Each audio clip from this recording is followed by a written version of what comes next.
الحمد لله رب العالمين والصلاة والسلام على سيد الأنبياء والمرسلين وعلى آله وأصحابه وأزواجه وذرياته وأهل بيته أجمعين. أما بعد، فقد قال النبي صلى الله تعالى عليه وسلم: خیر البقاع مساجدها وشر البقاع اسواقها، او کما قال علیہ الصلاۃ والسلام۔ نبی کریم صلی اللہ تعالی علیہ وسلم نے ارشاد فرمایا: زمین کے ٹکڑوں میں سب سے بہتر ٹکڑا وہ ہے جن کو مساجد کے نام سے یاد کیا جاتا ہے۔ سب سے بہتر جگہ مسجد ہے۔ مسجد کا معنی ہے سجدہ کرنے کی جگہ، یعنی جو اللہ کی عبادت کے واسطے جگہ بنائی گئی ہے وہ مسجد ہے۔ سب سے افضل جگہ بیت اللہ شریف ہے۔ تمام رحمت جو اللہ تعالیٰ کو نازل فرمانی ہوتی ہے بیت اللہ شریف پر نازل فرماتے ہیں، اور وہاں سے پوری دنیا میں تقسیم ہوتی اور پھیلتی ہے۔ مسجد حرام کو اللہ تعالیٰ نے بہت عظیم فضیلت نصیب فرمائی ہے۔ مسجد حرام میں جو ایک نماز پڑھ لے اس کو 1,00,000 نمازوں کا ثواب ملتا ہے۔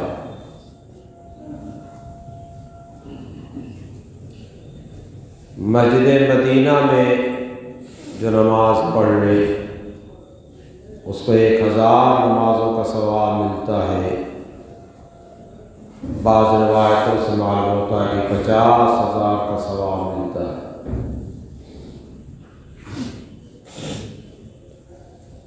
مسجد اقصی میں نماز پڑھنے سے بھی ثواب میں بہت کافی اضافہ ہوتا ہے۔ ہماری مساجد میں جو نمازیں پڑھی جاتی ہیں جماعت کے ساتھ، ایک نماز کا ثواب جماعت کا 25 گنا، اور اخلاص بڑھا تو 27 گنا اللہ تعالی عطا فرماتے ہیں۔ جماعت کے ساتھ نماز پڑھنے کا ثواب 25 گنا اور 27 گنا ہے، اور اپنے گھر میں نماز پڑھنے کا ثواب ایک نماز کا ہے۔ یہ الگ بات ہے کہ اللہ تعالیٰ ایک نماز کو ہر نیکی کو 10 گنا بڑھاتے ہیں، لیکن جو نماز گھر میں پڑھنے کا ثواب ہے اس کا 25 گنا 27 گنا جماعت کے ساتھ پڑھنے کا ہے۔ دنیا کے منافع ہمارے سمجھ میں آتے ہیں، اور دنیا کی منفعت کے واسطے ہم ٹوٹ پڑتے ہیں، لیکن اللہ تعالیٰ نے مسلمانوں کے واسطے آخرت میں جو ثواب متعین فرما رکھا ہے،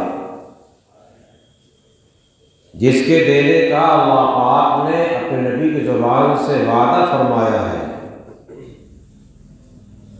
قرآن میں ثواب دینے کا وعدہ فرمایا گیا ہے، اللہ نے وعدہ فرمایا، اور نبی علیہ السلام جو بیان فرمائیں وہ بھی اللہ ہی کی بات ہوتی ہے۔ قرآن میں ذکر کیا گیا اطیعوا اللہ واطیعوا الرسول، اللہ کی اطاعت کرو، رسول کی اطاعت کرو۔ دوسری کا فرمایا ومن یطع اللہ فقد اطاع اللہ، جو رسول کی اطاعت کرتا ہے وہ اللہ کی اطاعت کرتا ہے۔ گفتہ وہ گفتہ اللہ بود گرچہ خلقوں میں عبداللہ ہوا، اس کا کہا ہوا اللہ کا کہا ہوا، ان کا کہا ہوا، ان کی بات رسول علیہ السلام کی وہ اللہ کی بات ہے۔ اگرچہ ایک بندہ خدا محمد رسول اللہ صلی اللہ علیہ وسلم کی زبان سے بات نکلی ہے، لیکن آپ کی صفت ہے ما ينطق عن الهوى ان هو الا وحی یوحی، آپ منمانی کوئی بات نہیں کہا کرتے ہیں، جو کچھ ہوتا ہے وہ اللہ کی طرف سے وحی ہوتی ہے۔ اسی لیے نبی کریم صلی اللہ علیہ وسلم کی اتباع کا قرآن میں حکم دیا گیا ہے۔ قرآن میں حدیث پر اللہ پاک نے ارشاد فرمایا قل ان کنتم تحبون اللہ فاتبعونی، آپ سنا دیجیے امت والوں کو اگر مجھ سے محبت کرتے ہو، اللہ سے محبت کرتے ہو تو میرا اتباع کرو، یعنی محمد رسول اللہ صلی اللہ علیہ وسلم کی سنتوں کا اتباع کیا جائے۔ بار میں کہہ رہا تھا مسجد جو ہے وہ سب سے بہترین جگہ ہے۔ مسجد اللہ کے ذکر کے واسطے بنائی گئی ہے۔ مسجد کے دروازے پر پہنچنے کے بعد ہی مسلمان کی دل کی کیفیت بدل جاتی ہے، مسلمان کا تصور بدل جاتا ہے، اللہ کے ذکر کی طرف آ جاتا ہے، اللہ کی یاد کی طرف آ جاتا ہے، اللہ کے تعلق و محبت کی طرف آ جاتا ہے۔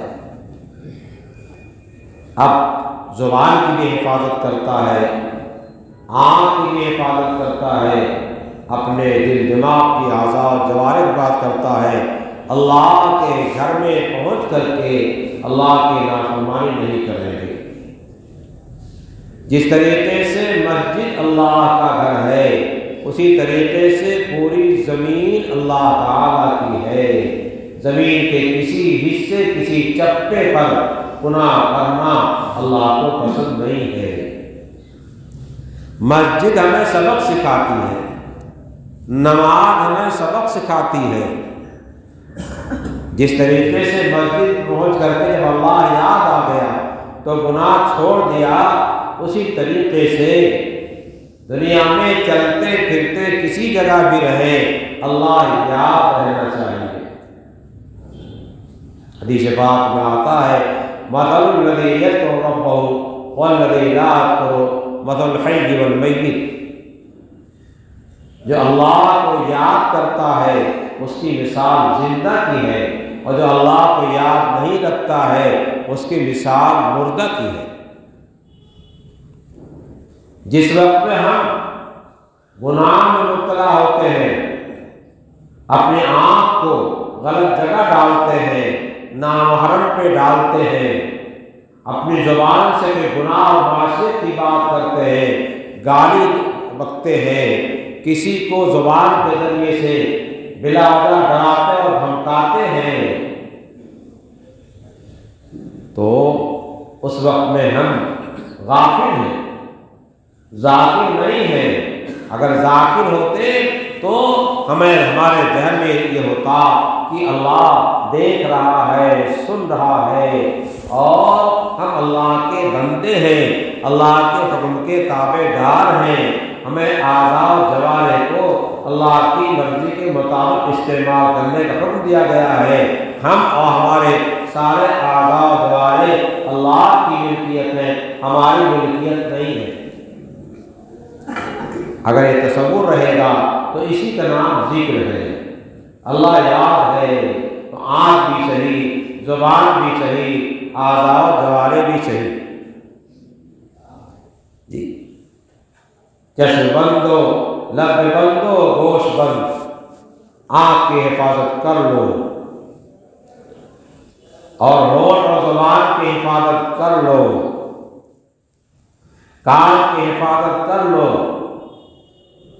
اگر اللہ کی محبت کا نور تمہارے دل کے اندر نہ آ جائے تو کہنا کہ بڑی خراب بات آ گئی، اس کو کچھ پتہ نہیں، تجربہ نہیں ہے۔ یہ 3 چیزوں کو بچا لیجیے، آنکھ اور کان اور زبان کو ان کے بچانے سے اعضاء و جوارح محفوظ ہو جائیں گے گناہ سے۔ جب گناہ سے بچائیں گے، گناہ سے جسم کو صاف رکھیں گے، گناہ سے اپنے کو پاکیزہ رکھیں گے، تو یہ جسم جو ہے جنت میں جانے کے لائق ہوگا۔ جنت پاک جگہ ہے اور پاک جسم کو قبول کرے گی۔ اور اگر اس زبان کو، آنکھ کو، کان کو، اعضاء و جوارح کو صحیح استعمال نہیں کیا، گناہوں سے جسم کو آلودہ کر لیا، گناہوں میں لت پت ہو گئے، تو ناپاک جسم جو ہے وہ جنت میں جانے کے لائق نہیں ہے۔ بچہ پیشاب پاخانہ کر دیتا ہے تو بستر میں لٹانے کے لائق نہیں ہے، وہ پائپ کے پاس لے جایا جاتا ہے، دھلائی صفائی کی جاتی ہے، خوشبو ملی جاتی ہے، پھر لا کے بستر پہ لٹایا جاتا ہے اور اس کو چوما چاٹا جاتا ہے۔ مسلمان جہنم میں عذاب کے واسطے نہیں جائے گا۔ مسلمان جہنم میں یہ جو ناپاکی لے کر کے گیا ہے تو ایمان کے ساتھ، لیکن گناہ کی ناپاکی لے کر گیا ہے، اسی ناپاکی کی صفائی کے واسطے جہنم میں بھیجا جائے گا، اور جب یہ صفائی ہو جائے گی تو جہنم سے نکال کے جنت میں بھیج دیا جائے گا۔ دانشمندی کی بات یہ ہے کہ ہم پاک صاف جانیں، اسی واسطے توبہ استغفار کی قرآن پاک میں جگہ جگہ ترغیب دی گئی ہے، حدیثوں میں توبہ استغفار جگہ جگہ سکھایا جا رہا ہے۔ توبہ کے پانی سے اپنے جسم کی نجاست کو دھل لو، توبہ کے پانی سے اپنے کو پاک کر لو، پھر پاک صاف چلے جاؤ گے اور سیدھے جنت میں چلے جاؤ گے۔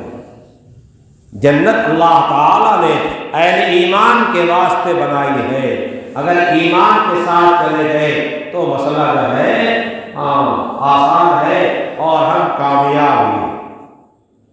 ایمان سلامت بلب گور برے احسن تبری چستی و چالاکی ماں۔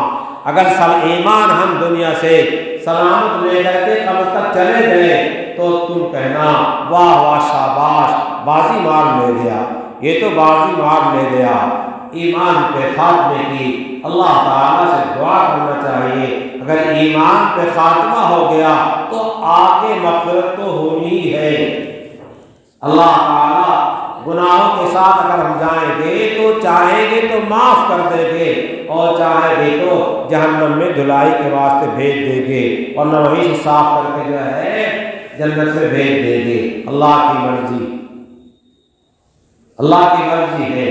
تو میں کہہ رہا تھا سب سے پاکیزہ اور سب سے بہترین جگہ مسجد ہے، یہاں آ کر کے مسجد میں بندے کے دل میں اللہ کی محبت آتی ہے، اللہ کا تعلق آتا ہے، گناہوں سے بچنا آتا ہے، تو مسجد ہمیں سبق سکھاتی ہے جیسے یہاں اللہ سے تعلق پیدا کیے ہو، دنیا کے ہر گوشے میں اللہ والے بن کے رہو، جیسے یہاں آنکھ کان زبان کی حفاظت کیا ہے، دنیا کے اس گوشے میں رہو، آنکھ کان زبان کی اعضاء و جوارح کی حفاظت کرو،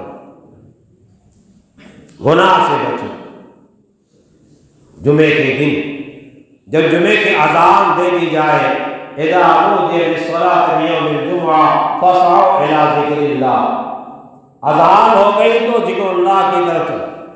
وذروا البیع، قرآن نے خاص طریقے سے خرید فروخت کو منع کر دیا اذان جمعہ کے بعد۔ اب بتائیے اگر ہم اذان جمعہ کے بعد دکان میں بیٹھ کر کے خرید و فروخت کر رہے ہیں تو اللہ کے حکم کی نافرمانی کر رہے ہیں نہیں کر رہے؟ اس آمدنی میں برکت آئے گی جو اللہ کے حکم کے خلاف کمائی جائے۔ بند کر دو دکان، جتنا خدا پاک میں لکھا ہے وہ اللہ دے دے گا، جمعے سے پہلے نہیں دے گا تو جمعے کے بعد دے دے گا، آج نہیں کل دے گا۔ اور اللہ کے یہاں تو کیا ہے، بڑی بہت ہی آسانی ہے، بس اتنی نعمتیں ہم کو دے رکھا ہے کہ ہم شمار نہیں کر سکتے، ہم نے مانگا نہیں ہے اور دے رکھا ہے۔ مسجدوں کو آباد کرو، صرف جمعہ میں آباد کرنے سے مسجد آباد نہیں ہوگی، اتنے وقت آباد ہوگی۔ 5 وقت جو ہے مسجدوں کو آباد کرو، اللہ کو خوش کرو، اللہ کی یاد سے اپنے دل کو تازہ کرتے رہا کیجیے، کلمہ طیبہ کے تکرار سے، قرآن پاک کے ذکر سے، نبی کریم صلی اللہ علیہ وسلم کی قرآن پاک کی تلاوت سے، نبی پاک صلی اللہ علیہ وسلم پر درود بھیجنے سے، توبہ استغفار کے ذریعے سے جو ہے اپنے کو پاکیزہ کرتے رہیے، ذکر اذکار کرتے رہیے، اپنے دل کو زندہ کرتے رہیے۔ سب سے بہترین جگہ جو ہے وہ مسجد ہے، اور سب سے خراب جگہ بازار ہے۔ بدنگاہی ہوتی ہے، گناہ ہوتا ہے، جھوٹ بولا جاتا ہے، دغا و فریب دیا جاتا ہے، بہت سارے کام بازار ہوتے ہیں، لیکن ایک آدمی اپنی دکان پہ اس واسطے بیٹھا ہوا ہے کہ اللہ تعالیٰ نے ہماری روزی کمانا ہمارے ذمہ فرض کر رکھا ہے، ہمارا نفقہ ہمارے ذمہ ہے، بیوی بچوں نفقہ ہمارے ذمہ ہے، وہ دکان پہ بیٹھ رہا ہے تو غلط جگہ نہیں بیٹھا ہوا ہے۔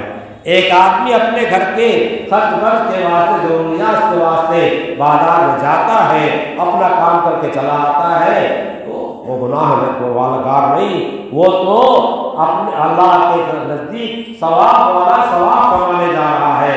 لیکن جو گناہ کے مقامات ہیں، جو گناہ کی چیزیں ہیں، ان چیزوں سے بچتا بچاتا جائے۔ اس واسطے مسجد کو آباد کرنے کی فکر کی جائے، اور بازار میں ضرورت کے مطابق وقت خرچ کیا جائے۔ اللہ تعالی ہمیں اور آپ کو سب کو عمل کی توفیق نصیب فرمائے، اپنی یاد سے وابستہ فرمائے، غفلت سے حفاظت فرمائے۔ وآخر دعوانا ان الحمد للہ رب العالمین۔